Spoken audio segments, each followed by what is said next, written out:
Alors la semaine dernière, on avait travaillé sur les textes écrits de Raban-Mort et sur le fonctionnement donc du rapport du texte au manuscrit, de l'image au manuscrit, de l'hexamètre dactylique à une représentation spatiale. On avait vu qu'il y avait quelque chose de relativement important.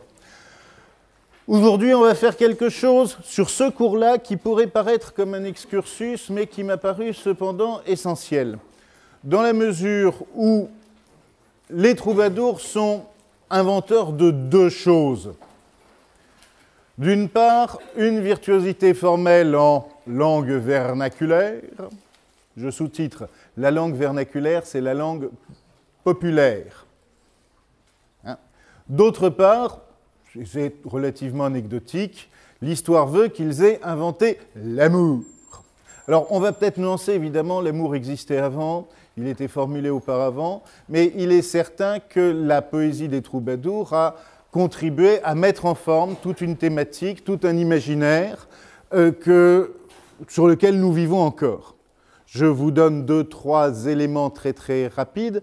Je vous rappelle que les troubadours nourriront Pétrarque, qui nourrit les poètes de la Pléiade, qui nourrissent à peu près tout ce qu'on a comme idéal de l'amour jusqu'encore aujourd'hui.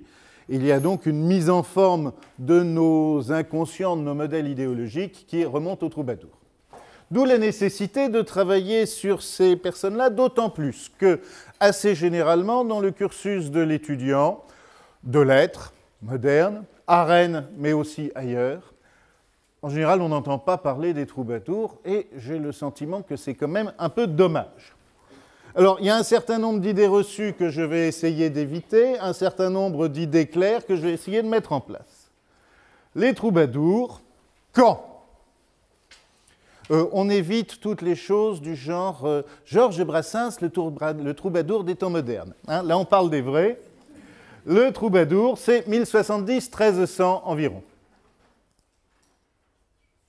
Ça nous met donc du XIe à la fin du XIIIe siècle. Où c'est déjà quelque chose d'important dans le sud de la France. Le sud de la France, ça va être la région globalement où on parle la langue d'oc. Alors, une petite carte rapide. Elle arrive, voilà.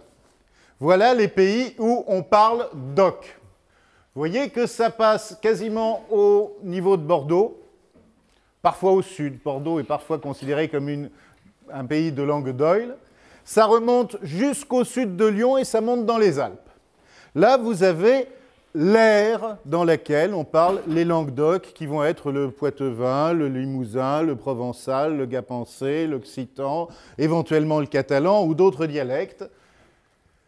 Et si vous reprenez une carte, celle-là, je l'ai prise de l'anthologie de Martine Desriquet, vous trouverez que cette aire d'oc, si elle s'étend jusqu'à Poitiers, va descendre très largement jusqu'au sud de l'Espagne, mais bien au-delà des Pyrénées. En fait, le domaine des troubadours, ça va être l'ensemble du bassin méditerranéen, puisqu'on aura des troubadours en Italie et même en Sicile. Je le dis, c'est aussi quelque chose d'important. Les troubadours auront suffisamment d'impact pour, d'une part, nourrir une certaine idée de la poésie lyrique en langue d'oïl, c'est-à-dire au nord de la France, mais même aussi en Allemagne. Quand vous entendez parler des Minnesänger, des chanteurs de mine, ce sont des gens qui reprennent la thématique de l'amour courtois.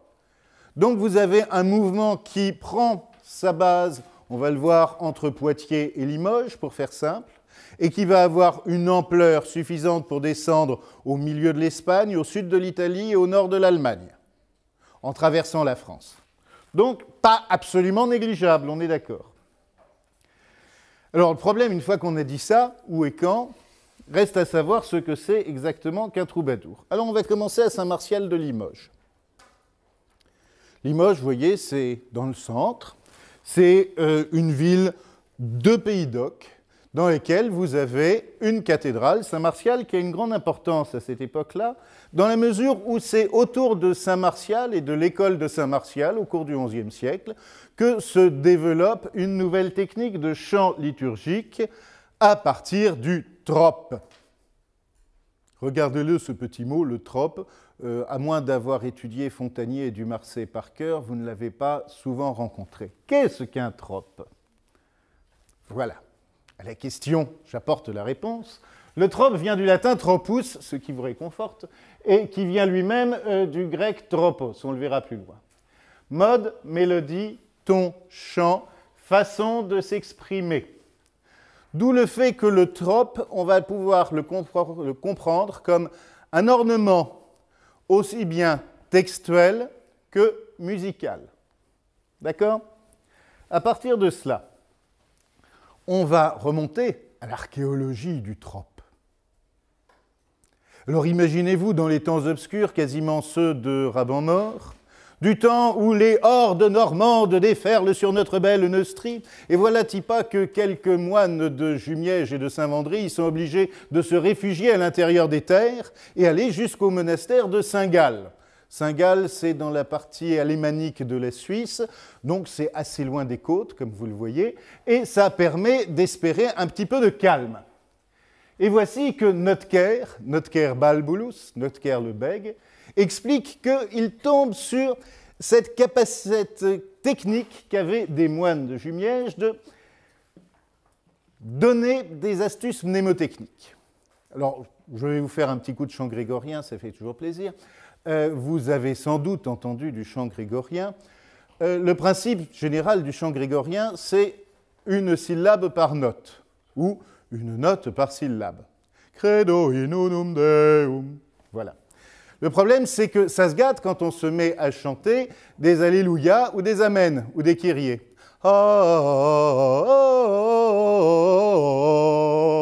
Amen. Bon. Ça, je vous fais la version courte, c'est globalement le credo grégorien qu'on chante encore dans certains rites archéologiques ou quand j'étais petit avant Vatican II. Mais dans la liturgie monastique, on a parfois des phrases musicales beaucoup plus importantes et très difficiles à mémoriser. D'où l'idée que développe ici Notker de composer un petit texte où, sur chacune des notes de cette grande vocalise, on pourrait rajouter une syllabe. À ce moment-là, le texte se fabrique à partir d'une phrase musicale et permet de la mémoriser. À partir de ce moment-là, vous voyez ce qui se passe. Chaque texte va donner lieu à des vocalises à un moment ou à un autre. Chaque vocalise, chaque ornementation, pour être plus aisément mémorisable, va donner lieu à un texte. Et ainsi se met en place ce travail du trope, c'est-à-dire de la création, de l'amplification, de la floraison, toujours dans un rapport texte-musique. À partir de cela, Saint-Martial, à Limoges, l'école de Saint-Martial développe très largement cette technique et on a conservé une trentaine de manuscrits de la bibliothèque de Saint-Martial, manuscrits du XI-XIIe siècle, qui sont des merveilles, il y en a plusieurs à la Bibliothèque nationale, dans lesquels on voit ces textes musicaux mis en forme. On appelle ça, à ce moment-là, un tropère. Alors attendons, tropère, ça devient intéressant, parce que vous comprenez que le troparium, c'est l'endroit où on fait des tropes. C'est l'endroit où on va resserrer les tropes. Alors, le tropator, c'est celui qui fait des tropes, musique ou poème. En provençal, ça va donner troubadour, avec des hauts fermés, troubadour. Ce qui fait qu'on écrit troubadour, ou on peut écrire troubadour, c'est toujours la même façon de prononcer troubadour, avec un haut très fermé. Nous y voici étymologiquement, le troubadour, c'est celui qui compose des textes et de la musique et ou des textes. Tropare, ça va donner le verbe trouver. Il est logique à ce moment-là qu'au nord de la Loire, en pays d'Oyle, le poète qui écrit des textes et éventuellement de la musique s'appelle un trouvère. Alors déjà, Brassens ne peut pas être un troubadour puisqu'il écrit dans une langue d'Oyle et pas dans la langue d'Oc.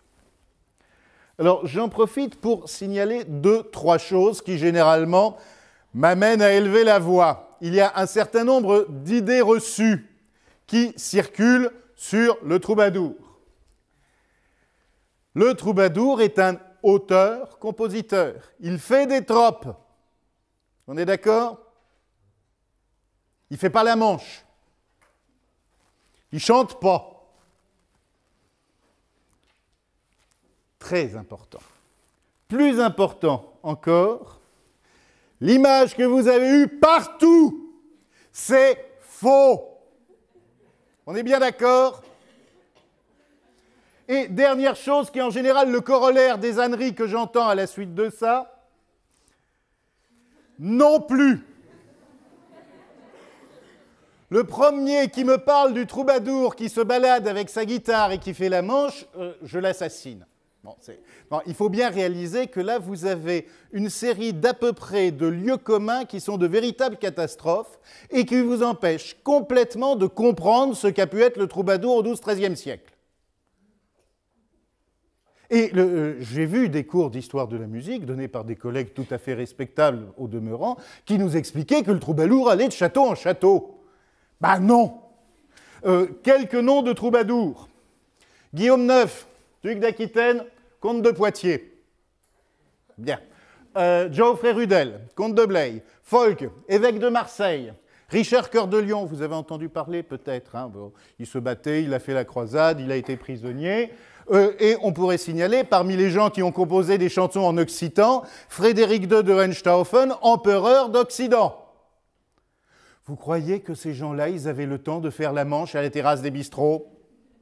Vous voyez l'évêque de Marseille en train de promener son chapeau? Non. Ces gens-là, c'était des auteurs, compositeurs, qui composaient de la musique et des poèmes et qui les confiaient au chant, à la divulgation, à des jongleurs. Ça n'exclut pas qu'entre eux, éventuellement, ils poussaient la chansonnette, mais ça n'était pas des professionnels du spectacle. D'accord? Après ça, il existe des jongleurs. Des jongleurs, c'est-à-dire des intermittents du spectacle, des professionnels du divertissement. Il existe des jongleurs qui sont aussi des troubadours. Il existe des interprètes qui sont aussi auteurs-compositeurs. On fait bien la distinction, d'une part, entre troubadour et jongleur, ce qui est indispensable. D'autre part, évidemment, entre troubadour au sud, trouvère au nord. Déjà, si vous avez ça à peu près clair, mon cours n'aura pas été tout à fait inutile. Bien, on continue. Maintenant, on va un peu reprendre les questions de musique et vous expliquer ce qui se passe quand même. Là, vous allez écouter un bout de chant grégorien, un bout d'une lamentation d'une leçon des ténèbres. Donc, c'est la liturgie du vendredi saint. Théoriquement, on vous annonce ça tout de suite.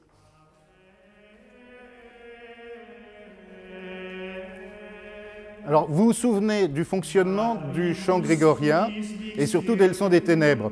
On a régulièrement une lettre grecque et ensuite le texte.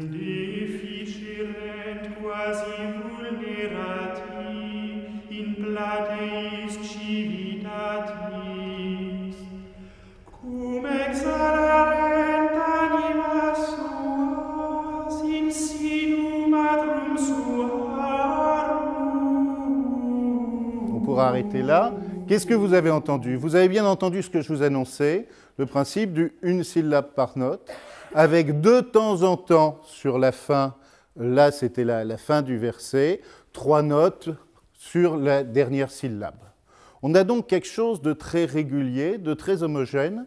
On en parlait peut-être, non, ce n'est pas avec vous, avec d'autres étudiants, on a rappelé que dans une église romane, comme celle que vous avez, le merveilleux Saint-Philibert de Tournus, vous avez des voûtes rondes et une capacité pour le son d'entrer en résonance de façon extrêmement intense.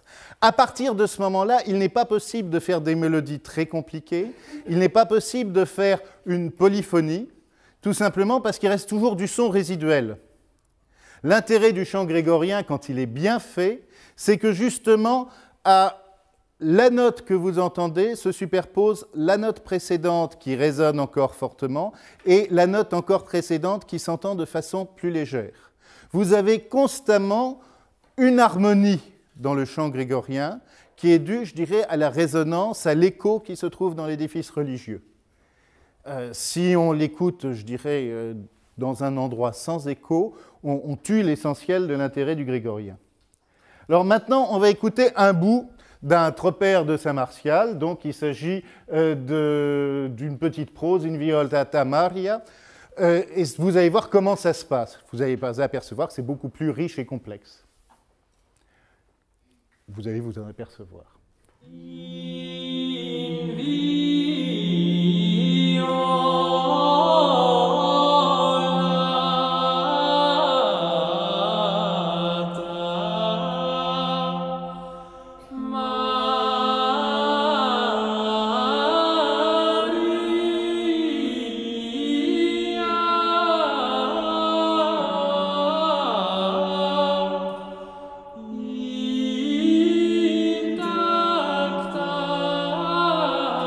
Alors, ce qu'on entend ici, vous le voyez très clairement, c'est sur des notes longues, des valeurs longues qui ont été rajoutées, elles ne figurent pas dans le manuscrit, vous avez quelque chose d'extrêmement orné avec ce qu'on appelle des mélismes, des ornementations très riches.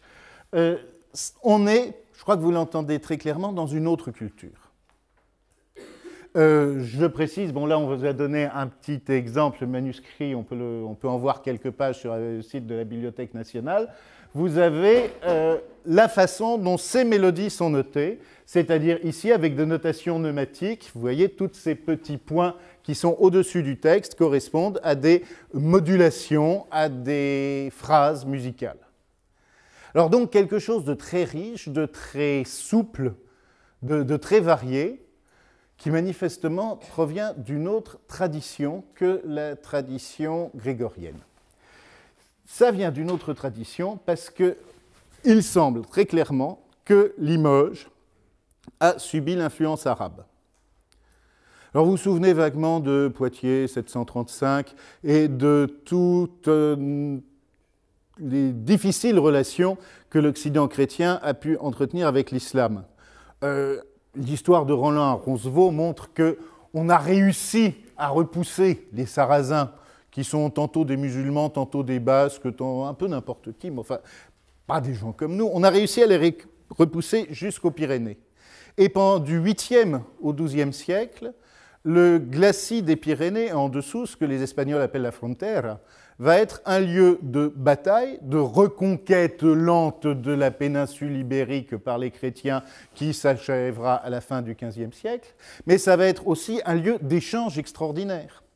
Rodrigue, le fameux Cid Campeador, passe une partie de son temps à être au service de l'émir ou du sultan, etc., pour se battre contre le seigneur chrétien qui est un petit peu plus injuste, un petit peu plus pillard que l'autre. À partir de ce moment-là, il y a effectivement des échanges, et ces échanges ils vont se manifester par l'intérêt pour la musique et par l'intérêt pour la poésie.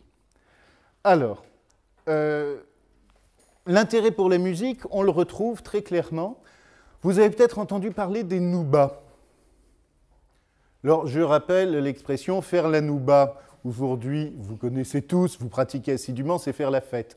Bon, il faut savoir que la nouba, c'est un mot d'origine algérienne, d'Afrique du Nord, qui renvoie à toute une cérémonie, à tout un cycle musical qui peut durer plusieurs heures et qui est extrêmement ancien et traditionnel.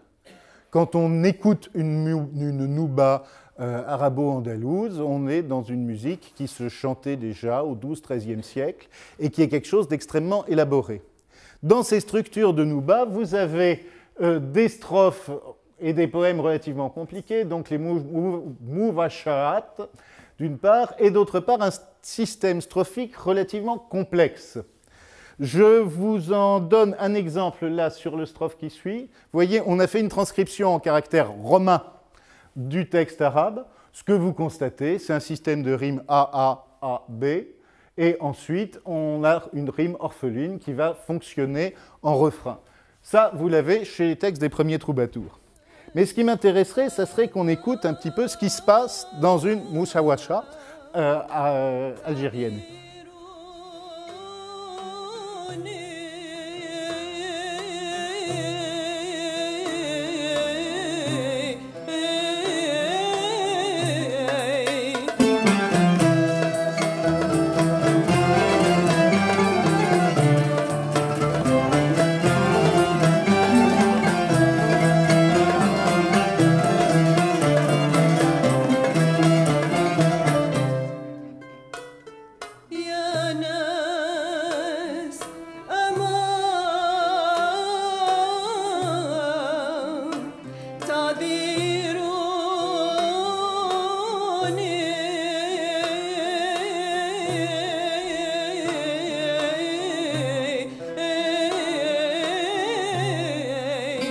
Bon, alors ce que vous constatez, c'est que peut-être ce goût interminable pour le mélisme, c'est-à-dire un texte complètement distendu, et en même temps des ornementations extrêmement savantes, il est constant. On retrouve dans les tropes de Saint-Martial à peu près la même chose que ce que l'on a dans la nouba. Alors vous me direz, cette nouba, non, c'est super algérien. Bon, vous enlevez les instruments de musique, vous enlevez les percussions, vous changez le timbre, qui est un timbre un petit peu nasal correspondant à une esthétique, et vous apercevez qu'on va entendre des choses tout à fait proches de ce qu'on a à Saint-Martial de Limoges, comme par exemple cette antienne Lilium floruit.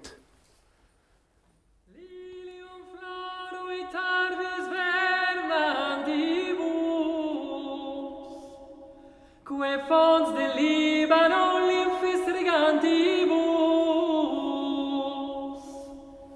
fovet et relevant zephyris flautibus.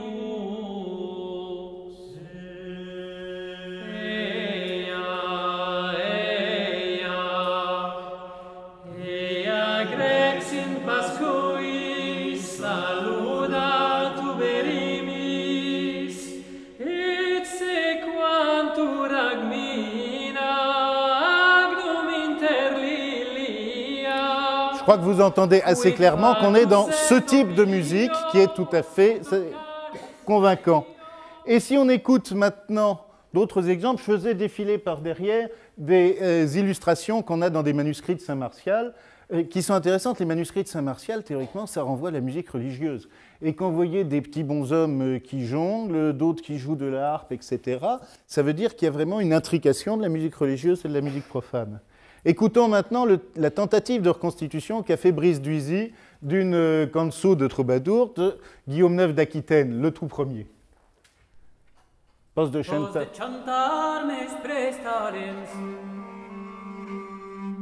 Farai un vers d'un sui dolens, mas non sarai obedient, en peitau ni music.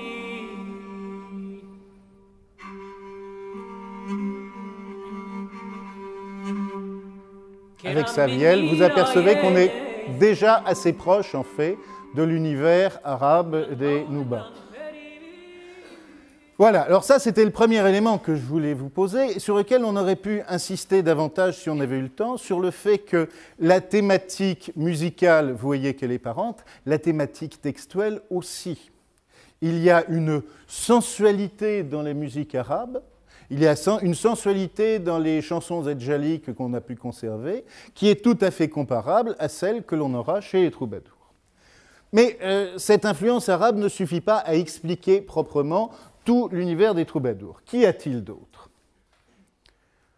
Je suis désolé de le dire pour ces dames, mais la société dominante au XIIe siècle, au XIe siècle, c'est une société d'hommes.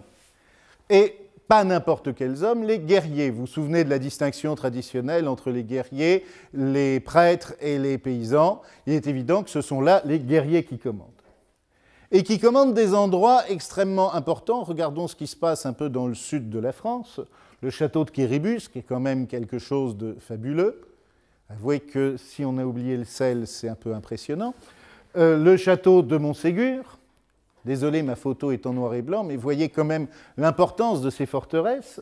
Et même si le château de Castel del Monte est un peu moins impressionnant, on est quand même dans cet univers militaire. Alors, qui dit militaire dit société d'hommes. Société d'hommes jeunes, plein d'entrain, et effectivement qui sont sans femme. Et qui est la femme dans le château? La châtelaine et la fille du châtelain. Alors, le problème, c'est exactement celui qui se retrouvait il y a encore une vingtaine d'années dans les lycées qui n'étaient pas mixtes, où vous aviez des cohortes d'adolescents boutonneux qui rêvassaient sur la seule fille qu'ils étaient à peu près capables de voir, qui était la fille du proviseur. Si vous lisez les aventures du Grand Duduche, immortalisé par Cabu, vous verrez toute la cristallisation affective qui se fait autour de la fille du proviseur, dont globalement tous les garçons sont éperdument amoureux. Enfin, amoureux, on ne sait pas, mais c'est en tout cas l'être qui occupe leur pensée. À partir de ce moment-là, vous voyez qu'il est absolument indispensable à une société de jeunes gens pleins de sève de trouver à la fois des éléments de canalisation morale et de sublimation. L'amour courtois, la tradition des troubadours, va permettre de répondre à ces demandes-là. Dans la mesure où tout le monde va se mettre à se cristalliser, à fantasmer sur la dame, sachant en plus que le jour où on épouse la dame, elle apporte une dot et on a les terres, et au lieu d'être un cadet de famille sans le sou, on devient un riche propriétaire terrien. Donc la femme, c'est sur tous les plans, la possession de la femme, c'est la possession d'une puissance, l'accès à une puissance. Et tout cela, ça s'appelle le désir. Alors j'ai été chercher le dictionnaire étymologique parce qu'on oublie toujours ce que signifie le désir. Le désir, c'est ce qui me sépare de l'étoile. C'est cette distance impossible à combler. Vous connaissez le fameux vers de Ruy Blas, « Je suis le ver de terre amoureux d'une étoile ». Évidemment, cette distance, elle est impossible à combler, et c'est ce que la parole va être chargée de matérialiser. Regardez qu'on est en train de faire un glissement de sens. Il ne s'agit plus de tirer son plaisir d'une femme, ce qui globalement s'apparente au viol. Il s'agit d'essayer de sublimer cette absence de plaisir pour en faire quelque chose de supportable et éventuellement de plaisant.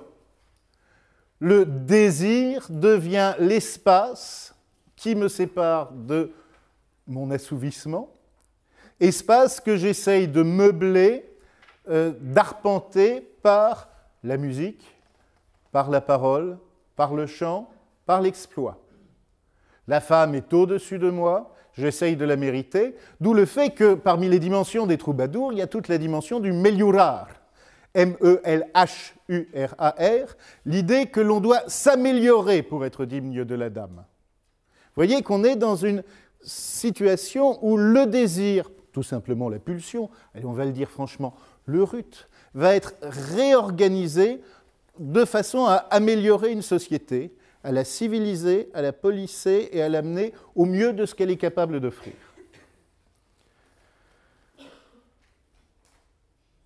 À partir de cela, parallèlement, bizarrement, on voit apparaître la femme, et pas n'importe laquelle, la Vierge. Vous me direz, qu'est-ce qu'elle vient faire là? Repensez à toutes vos églises romanes, celles dont vous avez le souvenir. Je vous parlais de Saint-Philibert, Saint-Lazare d'Autun, la Madeleine de Vézelay, Saint-Trophime, Saint-Césaire, Saint-Cernin de Toulouse. Toutes les églises romanes sont dédiées à des saints et généralement à des évêques fondateurs. À partir du XIIe siècle, on est en train de découvrir une autre dimension de la religion qui est la présence de la Vierge, celle que Claude Gilbert Dubois appelle Dieu la fille. C'est-à-dire qu'au Dieu juge, intransigeant, celui qui apparaît au jugement dernier pour damner les méchants, celui qu'on voit sur le portail de Moissac, sur le portail d'Autun, sur le portail de Vézelay, on va substituer une figure, celle d'une femme qui m'aime et me comprend, qui a la capacité à prendre en compte les faiblesses humaines et qui va être une figure de la mère, celle qui nous pardonne, celle qui va avoir ce rôle extrêmement essentiel. Et vous pourrez remarquer qu'à partir de la fin du XIIe siècle, la plupart des églises construites et des cathédrales s'appelleront Notre-Dame, Notre-Dame de machin, Notre-Dame de Paris, de Chartres, de Laon, etc. Ça correspond, ça, à un changement des mentalités, un changement double, si vous voulez, qui fait qu'aux alentours du XIIe siècle, mettons entre 1050 et 1150-1200, cette bascule se fait de façon radicale. Là, je vous donne donc la reproduction de la Vierge de Rocamadour, que je trouve tout à fait extraordinaire et d'une grande modernité, si vous y réfléchissez. Si vous comparez à ce que peuvent être les Vierges romanes auvergnates de cette époque-là, vous voyez qu'on est déjà dans une autre dynamique. Du coup, la femme va être non plus une quantité négligeable, ça va être effectivement un interlocuteur, et on va voir arriver progressivement une thématique de l'amour courtois. Thématique qui fait que dans toute femme on voit la Vierge, dans la Vierge on voit toutes les femmes, le désir devient à chaque fois une occasion de s'améliorer. Mine de rien, la Bretagne est encore en première ligne, puisque c'est celui qui va divulguer dans l'univers aristocratique cette idée que la femme n'est pas quantité négligeable, ça va être Robert d'Arbrissel, qui est né dans la région de Rennes, et qui va avoir une carrière de prédicateur tout à fait extraordinaire, tout en étant un petit peu mal vu, parce que rendez-vous compte, les hommes le suivent, mais les femmes aussi. Mon Dieu, que c'est répugnant. Et les femmes et les hommes vont faire des choses ensemble, paraît-il. On ne le sait pas. En tout cas, ce qu'il y a d'intéressant, c'est que, favorablement accueilli par la famille des Plantagenets, Robert d'Arbrissel pourra fonder la première abbaye de femmes, l'abbaye de Fontevraud, qui sera l'abbaye royale des Plantagenets, celle où seront enterrés, au hasard, Aliénor d'Aquitaine et Henri II et Richard Cœur de Lion. Alors Richard Cœur de Lion qui compose des cansos de troubadour, et Aliénor d'Aquitaine, qui est l'arrière-petite-fille du premier troubadour, Guillaume IX. Ce n'est pas tout à fait négligeable. Arrivons à Guillaume IX. Alors, vous avez un portrait de Guillaume IX, là. Il y a un certain nombre de manuscrits qui nous conservent des vidas, à savoir des récits biographiques plus ou moins inventés. Et sur certains manuscrits, on a les images, les portraits de ces seigneurs et de ces poètes. Guillaume IX, c'est assez extraordinaire. C'est un grand seigneur, hein. Je le disais, comte de Poitiers, duc d'Aquitaine. Et on nous le présente au départ comme un grand trichador de domnas, un grand trompeur de femmes.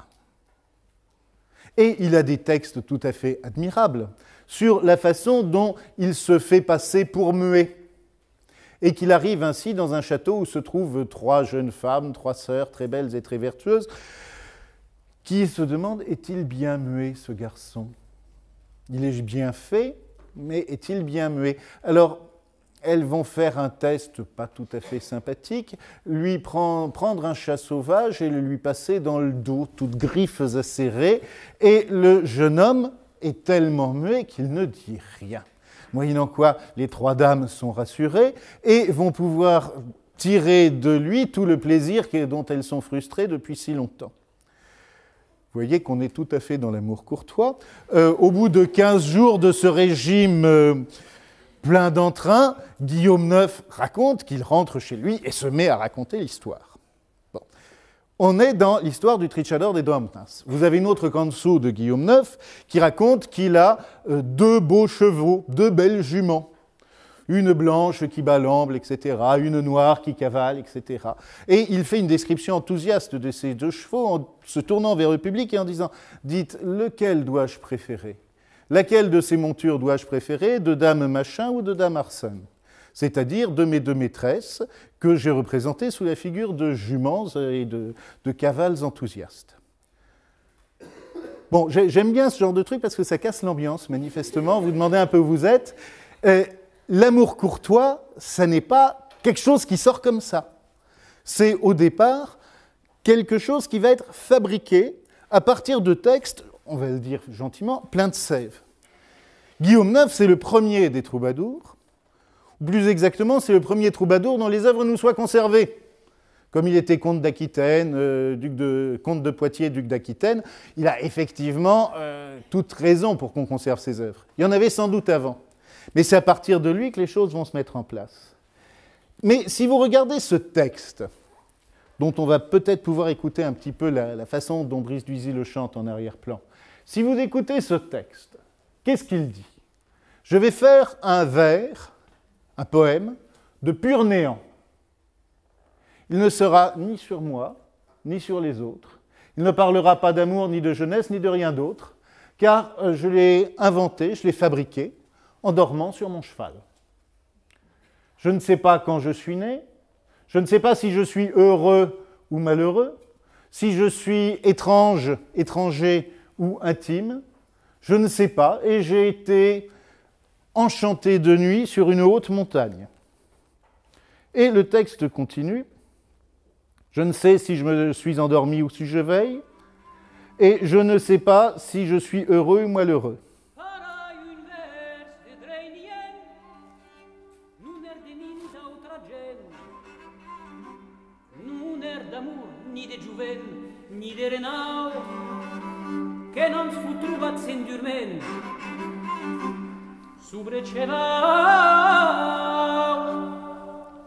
La suite du texte. J'ai une amie, je ne sais pas qui c'est, je ne l'ai jamais vue, je ne l'ai jamais fait, et je ne sais pas si ça me plaît ou si ça me déplaît, je m'en fiche. En tout cas, elle n'est ni normande ni française, et elle n'est pas chez moi. Alors, je suis amoureux d'une femme, hein, vous entendez, dont je ne sais pas si elle existe. Je ne l'ai jamais vue et je l'aime. Et elle ne me rend ni tort ni raison. Quand je ne la vois pas, je m'en porte très bien. Je m'en fiche.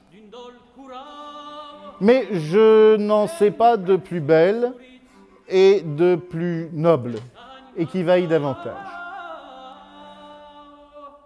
Je ne sais pas où elle est, si elle est dans une montagne ou dans une plaine. Voilà.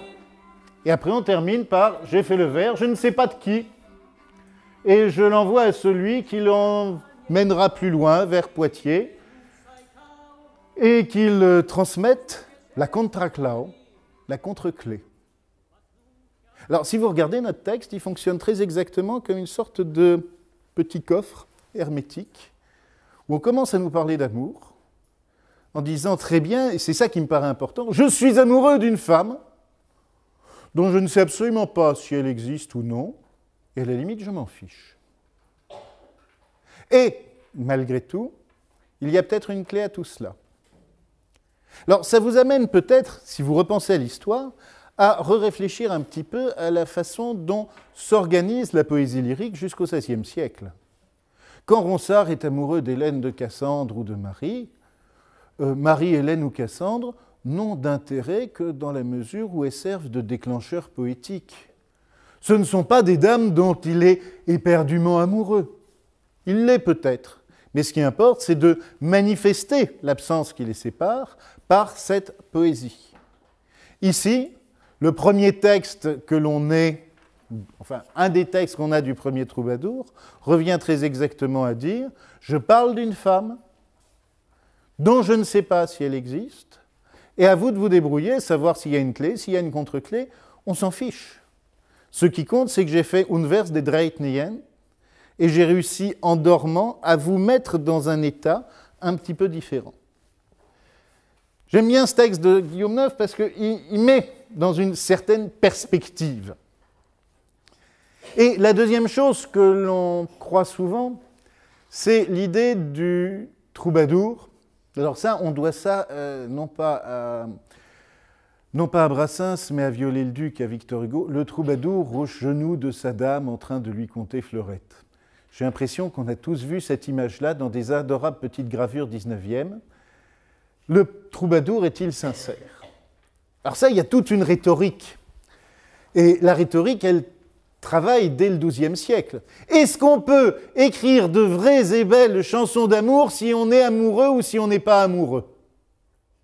Et alors, celui qui écrit des chansons d'amour s'il n'est pas amoureux, ce n'est pas un bon amant, et puis ce n'est pas des bonnes chansons. Mais je veux dire, quand vous êtes complètement amoureux, heureux de surcroît, vous avez généralement autre chose à faire que de composer de sublimes chansons d'amour.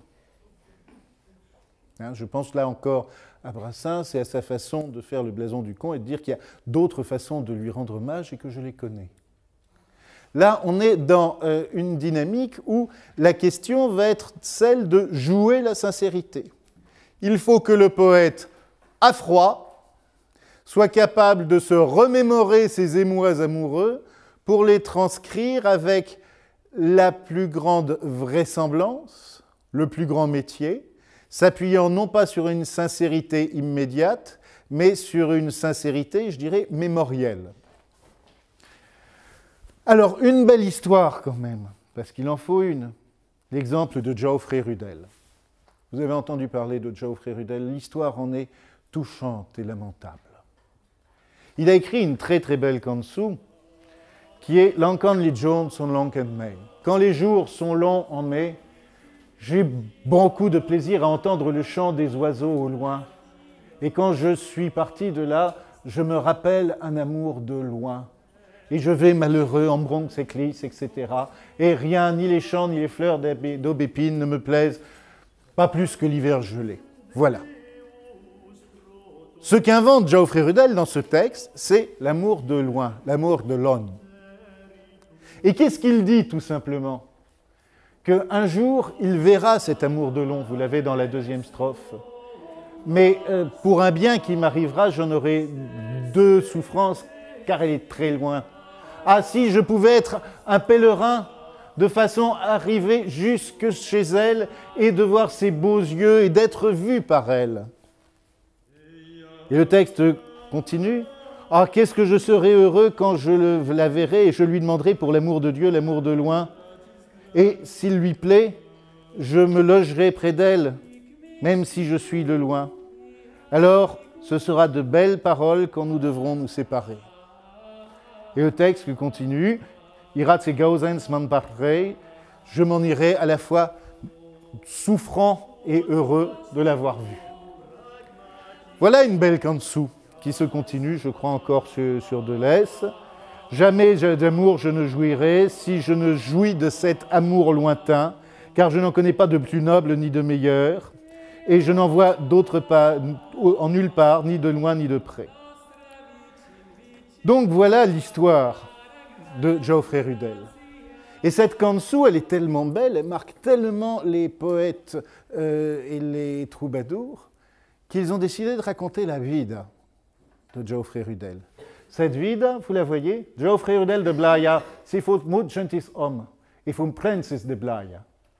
En enamoret-se de la contessa de Tripol 16 vezer, per lo ben qu'elle a osé dire als pèlerins que vengen d'Antiocha. Et fait delis mein vers à bon sens, à pauvres smuts.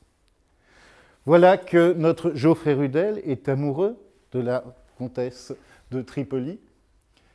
Et il en est tellement amoureux qu'il décide d'une part de composer des bons poèmes, bonnes mélodies, à pauvres mots, avec des paroles simples. Et il va la voir, regardez comme l'histoire est touchante. Il se croise et se mit en mer. Malheureusement, il tomba malade d'abord et il fut transporté dans une auberge à Tripoli comme mort. Et ceci fut dit à la comtesse. Et elle vint vers lui auprès de son lit, elle le prit dans ses bras. Il sut que c'était la comtesse et tout à coup, il recouvra la vue et l'ouïe. Il remercia Dieu de l'avoir maintenu en vie jusqu'à ce qu'il l'eût vu et ainsi il mourut dans les bras de la comtesse. C'est pas beau ça? Alors, on n'a aucune idée, on sait que Geoffrey Rudel était bien comte de Blaye, on sait vaguement qu'il s'est croisé, on ne sait pas s'il est mort dans les bras de la comtesse de Tripoli. Mais si vous regardez la vida qui est racontée, ce n'est rien d'autre que l'extrapolation de la canzone L'Uncan Lee Jones on L'Uncan May, l'extrapolation, la mise en œuvre de ce que peut être l'amour de loin. Je suis amoureux d'une dame que je n'ai jamais vue, je vais la voir, et j'ai le bonheur de mourir entre ses bras, et juste d'avoir les yeux qui se décilent au dernier moment, au moment ultime. Ça c'est l'amour. Et voilà comment se mettent en place des icônes, des éléments mémoriels extrêmement importants. Voilà pourquoi notre troubadour, il est toujours en train de surenchérir sur la sincérité, sur la vérité de ses sentiments. Mais cette sincérité, c'est ce que vous aurez très très souvent. J'aimerais juste vous signaler que les choses ne sont pas si simples. J'ai repris là quelques petites phrases de Paul Zumthor, un grand critique à lire de toute façon, je vous renvoie à son essai de poétique médiévale. Paul Zumthor, dans l'Universaliste, donne une petite définition très claire des 3 niveaux de Trobar. Et on commence par le plus simple, le Trobar le ou léo, simple et dépourvu de figure. Je raconte les choses.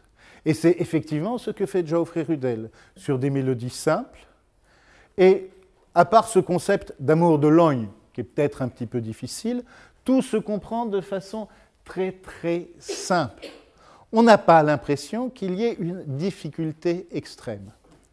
Ce sont les troubadours qui sont à la fois les plus touchants et parfois un petit peu les plus fragiles. On a parfois l'impression d'une mièvrerie, quand on écoute certaines cançons. Mais il y a d'autres choses, et le trobarléo n'est qu'une des catégories du trobar. Vous avez aussi le trobarric, une façon de trouver où on va travailler sur des sonorités. Et là, je vous ai mis quand même un petit portrait, toujours dans les Védas, d'Arnaud Daniel. Et Arnaud Daniel, il est considéré comme le plus grand et le meilleur des troubadours.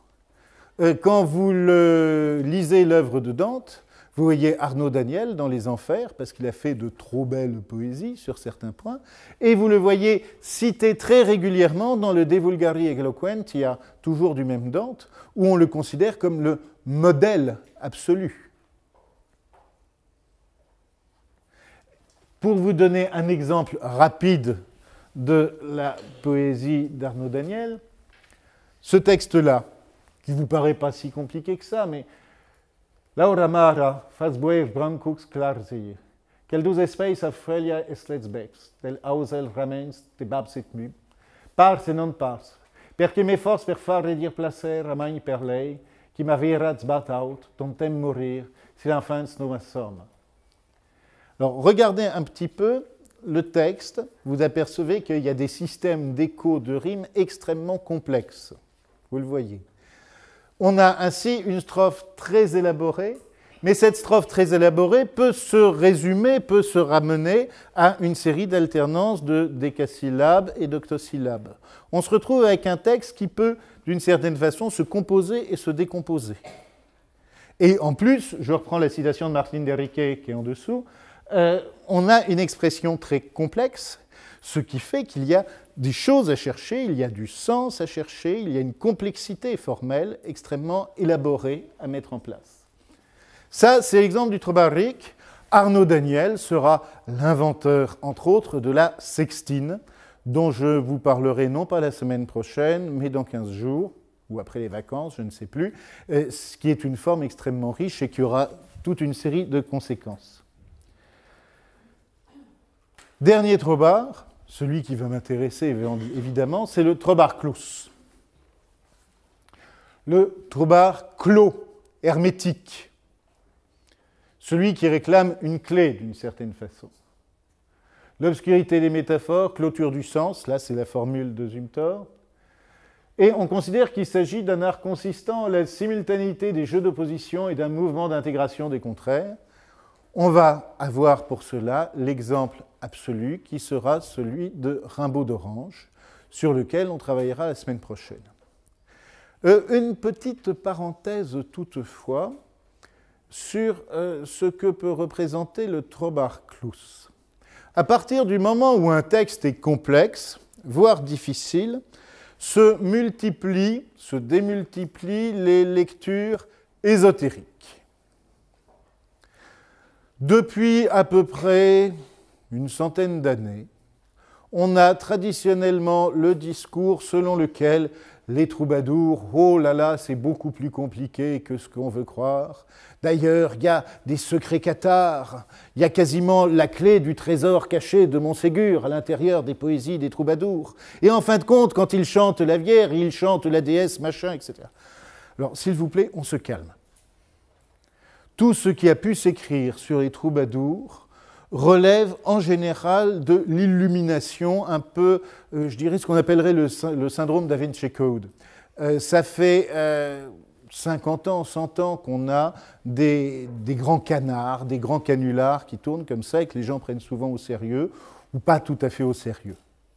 Si on regarde les textes des troubadours, ils nous parlent d'amour, ils nous parlent de politique, ils peuvent avoir éventuellement une influence catharde dans la mesure où il y a une exaltation de la femme plus pure que ceci ou cela, mais comme on ne sait plus rien des cathares et du détail de la tradition cathare, comme on ne sait pas grand-chose des conditions d'énonciation du texte, quand on commence à raconter des histoires, en général, on se fait plaisir et on dit n'importe quoi.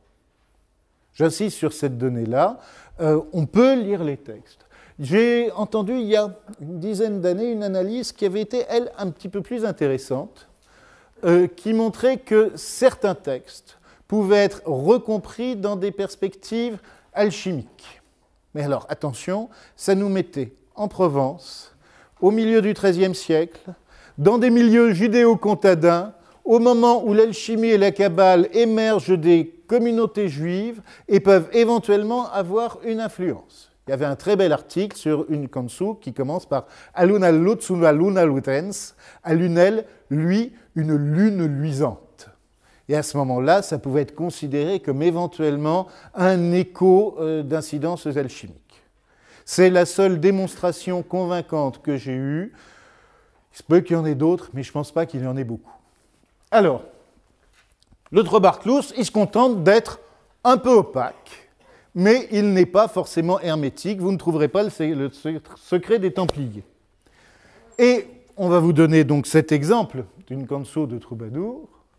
Arrestant la flor inversa, pels trancondrans et pel pretres, qual sor, nos geli conglapis que cots et distregne trenca, ton vei morts quil Christ brei ciscles, en foils en rans et en giscles, mas mit en vers et Jos en Joyce, convei sex lot donen croix. La traduction doit vous aider complètement. Maintenant, resplendit la fleur inverse sur les écueils tranchants et les tertres. Quelle fleur, neige, gel, gelée blanche, qui cuit et tourmente et tranche, etc. Bon, ce texte-là, on est d'accord, il ne saute pas aux yeux. On ne va pas dire que c'est du Trobarleux, et je ne vais pas vous raconter l'histoire d'un Rimbaud d'Orange qui tombe dans les bras de la comtesse de Die, comme l'a fait Geoffrey Rudel. Par contre, je pense que ce texte a un sens, et si vous en êtes d'accord, c'est ce que nous verrons la prochaine fois, la suite au prochain numéro. Voilà.